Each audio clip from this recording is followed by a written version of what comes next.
Shalom, shalom, Parashat Kitisa.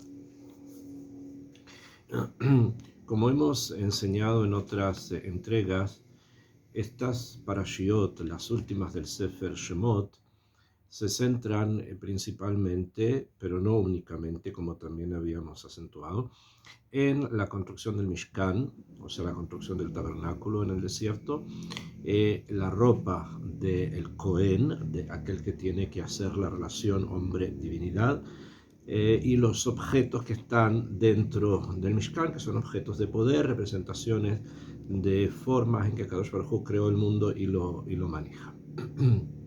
Sin embargo, esto no es el único tema.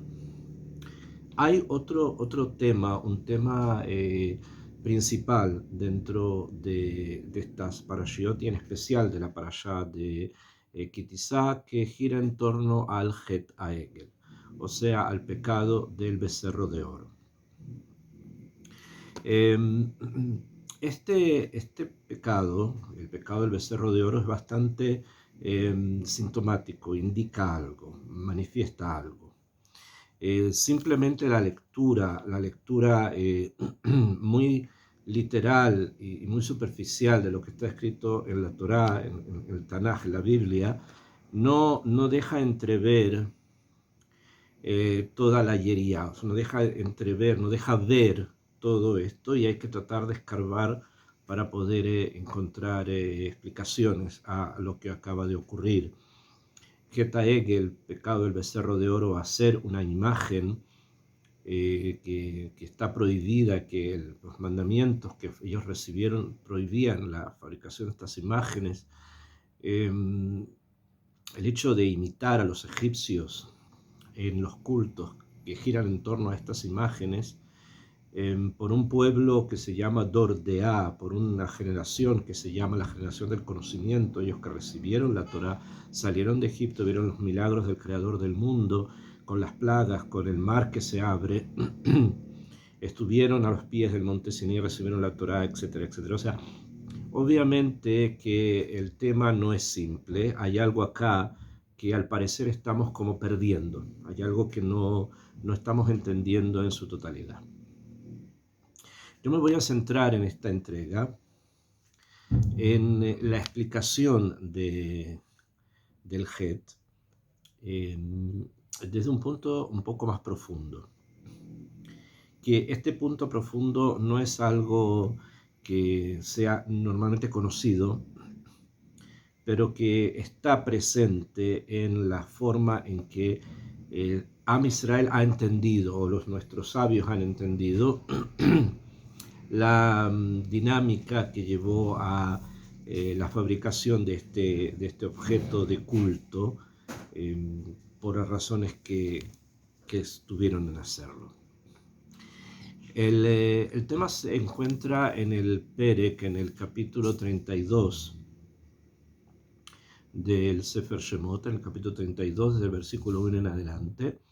Vemos lo que ocurre, hay unas situaciones previas que ahora no vamos a entrar en eso, sino que lo que más me interesa es el versículo 4, que el versículo 4 dice: Vaikach mi Adam, o sea, el pasuk Dalet, Vaikach mi Adam, tomó de ellos el oro que trajeron para la construcción del becerro, Vayatzar oto, y lo fabricó, Bajeret, y lo fabricó con un cincel, Vayaseu Egel Masejá, e hicieron un Egel, un becerro, Masejá, o sea, una estatua. Masejá hoy día significa otra cosa en hebreo, significa una máscara, pero se refiere acá a algo que cubre. Masejá es algo que cubre. Egel Masejá es un Egel que cubre, o sea, es una fabricación, como una especie de estatua. Vayombru, y dijeron: Ele Eloheja Israel, dijeron: este es tu Dios Israel, Asher Eluja Meretz Mitzrayim, que te ha sacado de la tierra de Egipto. Vayar Aarón, y vio Aarón, Vaiden Mizbeach, construyó un altar lefanav delante de él, Vaikra Aarón, Vayomer Hak la Hashem Mahar.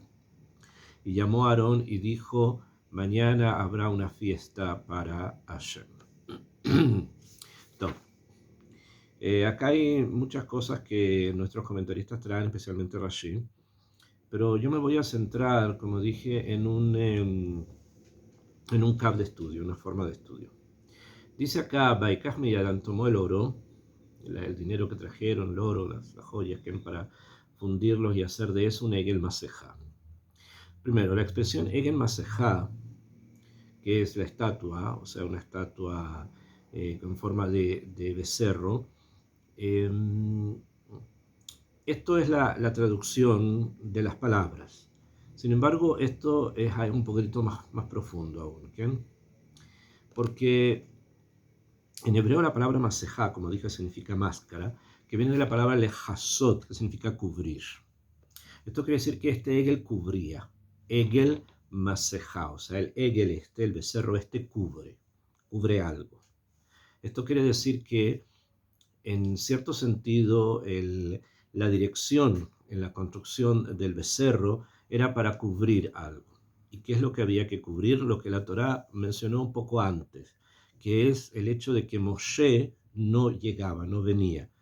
Él se había demorado por unos cálculos de días, entonces todavía no bajaba el día que ellos pensaban que tenía que bajar, entonces opinaron que él había muerto. Entonces, para cubrir la muerte de Moshe, la muerte de Moshe no por Moshe, sino por el hecho de que ya no tienen manhig, que no tienen un líder, entonces para cubrir esa falta, entonces construyen un becerro, que este becerro lo llaman Eloheja Israel.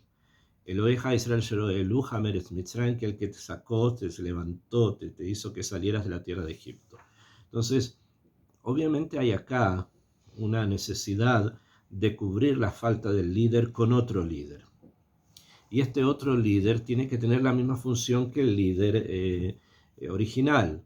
El líder original, Moshe, es el Elohim, o sea, es la palabra normalmente se traduce como Dios, pero significa en hebreo muchas cosas, no solamente el creador, sino que también significa juez, también significa líder, también significa gobernante, rey, etc. Por lo tanto, el Elohim, con hey, o sea, en forma de hol, de palabra profana, se refiere a Moshe. Y este Moshe ya no está. Y esto es justamente lo que vamos a leer más adelante, que Aish Moshe Azeh lo yadanu ma'ayalo, no sabemos qué le pasó, entonces necesitamos otro. Y este otro que va a cubrir esa falta es el Egel, es el becerro. Entonces acá la pregunta clásica, digamos, que todo el mundo hace, es ¿por qué un becerro? ¿Por qué un becerro? ¿Por qué no un león? ¿Por qué no un águila? ¿Por qué no otro ser humano, una estatua de un ser humano? ¿Por qué da acá un becerro? Si vamos a pensar que la intención, como normalmente se suele entender el tema a nivel simple, y es correcto de cierto aspecto entenderlo así, aunque no es completamente, digamos, abarcante entenderlo de esta forma, no es idolatría en una forma tan simple. Lo fue, pero en una forma, digamos, bastante superficial, porque detrás de esto hubo otras cosas. Entonces, si es que hubiese sido solo idolatría, y solo con la necesidad de cambiar al líder que ahora desaparece, que fue el que trajo las plagas, que abrió el mar, que nos sacó de Egipto, bajó el man del cielo y fue el que recibió las tablas de la ley, el creador habló con él, etc. En vez de podríamos haber puesto a otro, pero ¿por qué un animal? Podría haber sido la estatua de un ser humano, es lo más lógico, ¿no? Y si ya queremos un animal, ¿por qué un toro? Que sea un animal mucho más, que tenga mucha más realeza, como por ejemplo el león, o que sea un animal que se lo considere que puede ir a merjaquín, a distancias muy lejanas, como las águilas. ¿Por qué el becerro? Entonces, obviamente, no es gratuito. Obviamente, la imagen del líder está asociada a la imagen del becerro. Y esto, hay detrás de esta asociación algo que debemos entender. ¿Bien? O sea, si vamos a estudiar en ese kibún, la imagen del líder, que es lo que ellos querían lejasot, o sea, cubrir la falta de un líder con otro, está asociada a la imagen de un becerro. Y esto tiene que tener algún tipo de explicación. Primero, como ya dijimos, si yo quiero cambiar un líder por otro, entonces lo más lógico hubiese sido que el líder escogido haya sido una estatua de un ser humano, porque lo que yo quiero cambiar es un ser humano. Y si vamos a decir que el líder se relaciona con el becerro, tiene que ser obviamente a nivel, a nivel metafórico, porque los becerros, los toros, los animales que eran no son líderes de seres humanos, son líderes de sus rebaños o son líderes de sus ganados, especialmente entre los animales vacunos, donde es patriarcado, o sea que la cabeza la lleva el toro, ¿no? A diferencia de los rebaños, donde es matriarcado, donde es la cabra, la oveja, etc. Pero es entre ellos, no para nosotros. O sea, si yo busco un líder, no lo voy a buscar en un toro. O si yo busco un líder, no lo busco en un león. Los puedo utilizar como símbolos, pero no los utilizo porque yo crea que eso es el líder. Y eso desde el principio sí la humanidad ha pensado. Entonces, obviamente es un símbolo. O sea, obviamente el toro, en este caso el becerro, que es, digamos, el toro joven, que también porque toro joven y no uno mayor, son símbolos de algo que nosotros consideramos importante y que consideramos liderazgo. Un liderazgo de un animal joven, que es el becerro, representa o simboliza algo, una tejuná, una característica que es una característica que yo, como ser humano, estoy tratando de ver en los seres humanos o en el ser humano que va a ser mi líder. Eso quiere decir que de alguna u otra manera Am Israel vio estas características, que todavía no sabemos cuáles son, las vio en Moshe.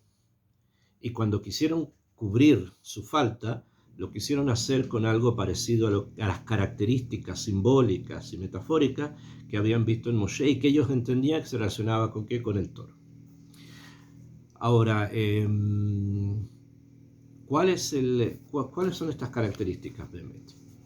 En el libro del profeta Yehezkel, al principio, nosotros encontramos que el profeta, cuando iba con los Golim, iba con los exiliados de la tierra de Israel, se iba a Babilonia, después de la destrucción del primer templo, iban exiliados, vemos que el profeta tiene una visión.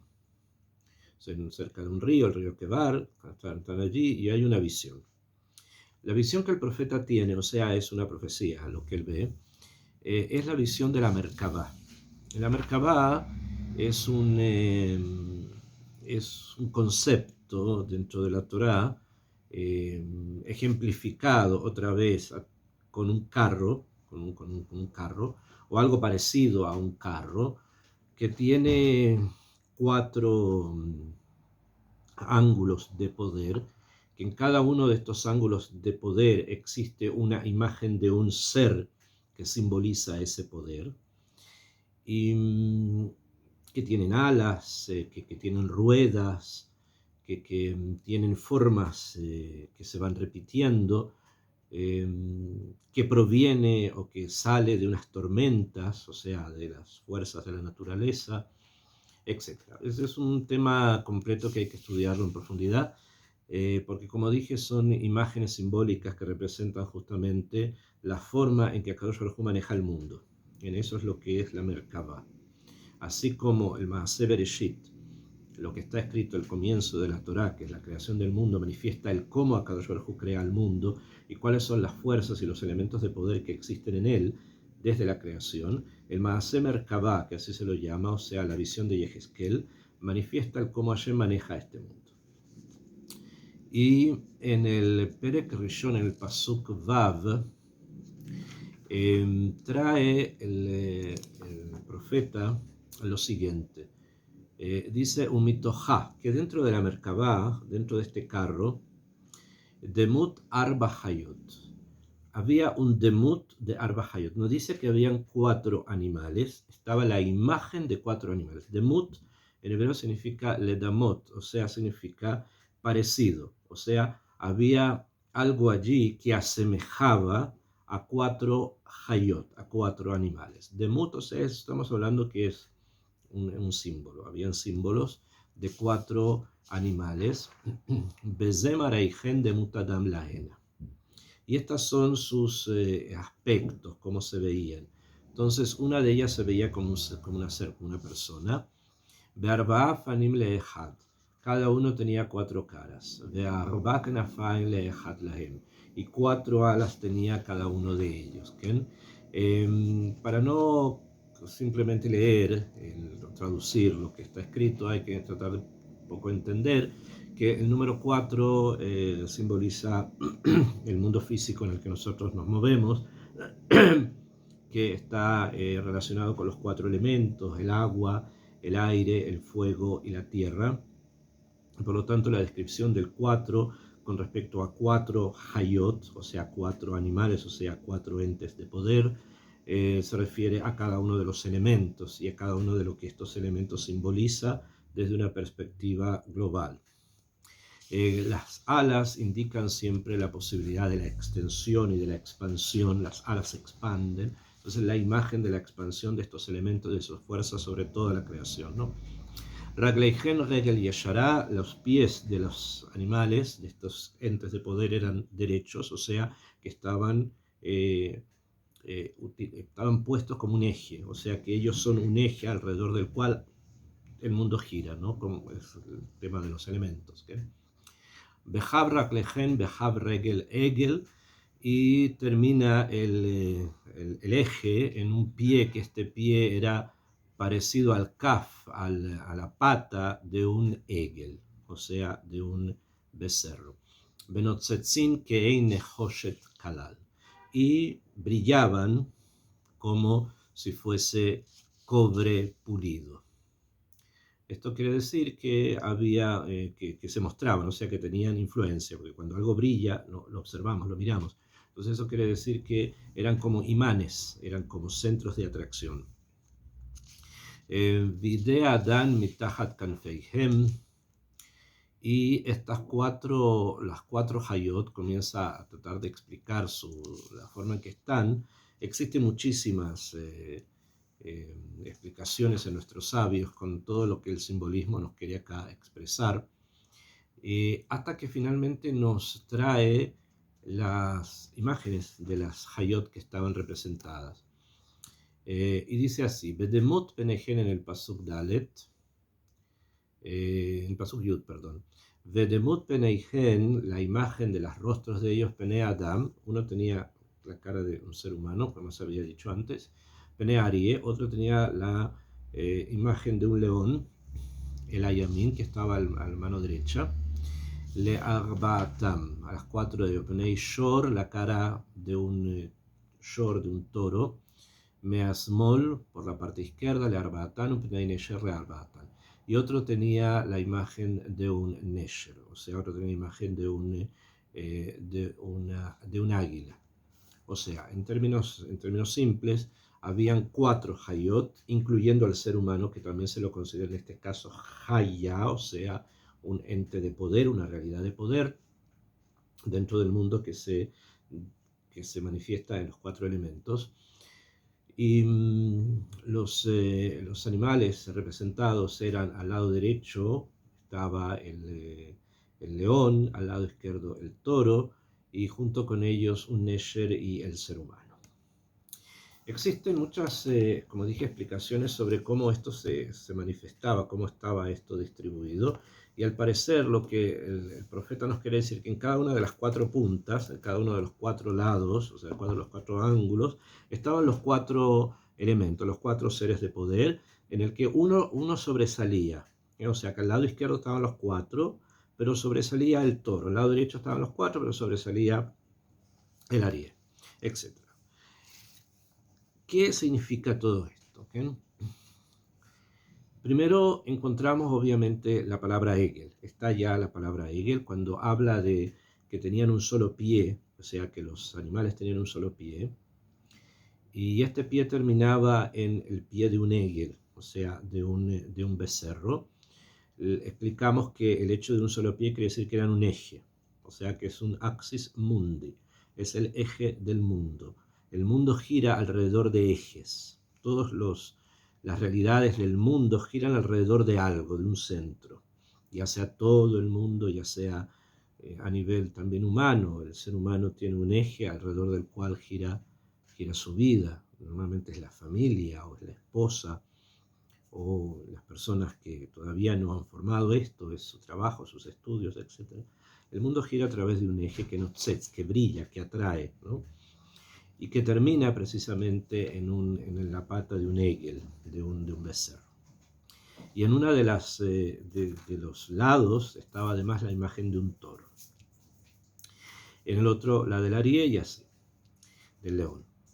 Según lo que los sabios nos han enseñado, el toro simboliza la fuerza natural que opera en el mundo, o sea, la manifestación de lo divino, pero a través de lo natural, de la naturaleza.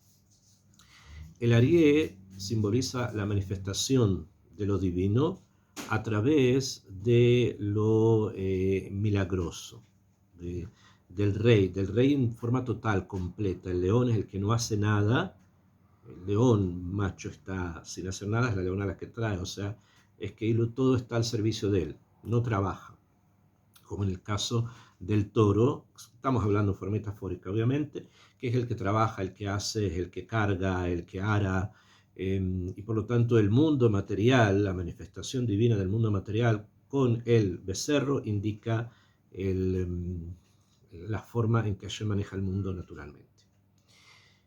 Desde esta perspectiva en la que estamos estudiando, el águila representa la intelectualidad y el ser humano representa la manifestación del rey, como un Adam Arishon, el hombre en el mundo, Adam Arishon Metukan, corregido.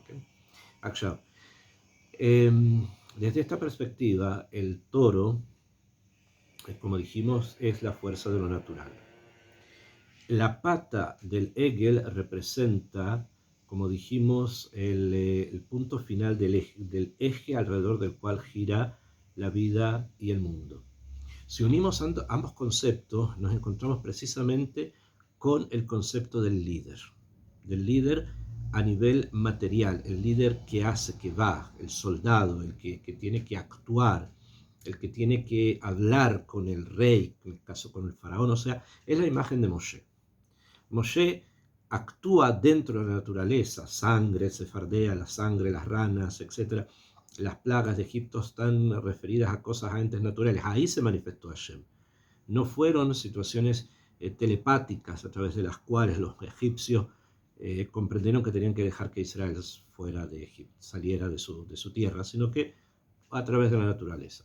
Entonces es Moshe quien representa precisamente las actividades divinas dentro de la naturaleza. Y Moshe es el eje, además, alrededor del cual gira toda la actividad espiritual y material en la época de Am Israel.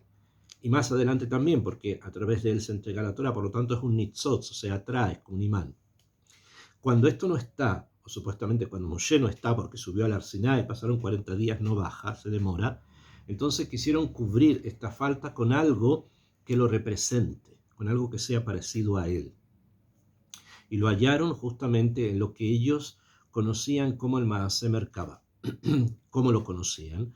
Porque en Matan Torah, cuando Hashem entrega la Torah, la Merkabah bajó sobre el monte Sinaí, y la forma en que Kadosh Baruj Hu maneja el mundo fue manifestada a Am Israel, a través de conceptos, pero estos conceptos están, como dije, están concentrados o están englobados en imágenes, ¿bien? Que son las imágenes de las que ya hablamos, el toro, el arié, el nesher, el Adam, la pata única, el pie único que termina en una base, que la base es como la pata del Egel, y por lo tanto, cuando ellos sintieron que Moshe no estaba presente, no estaba junto con ellos, entonces, ¿qué decidieron hacer?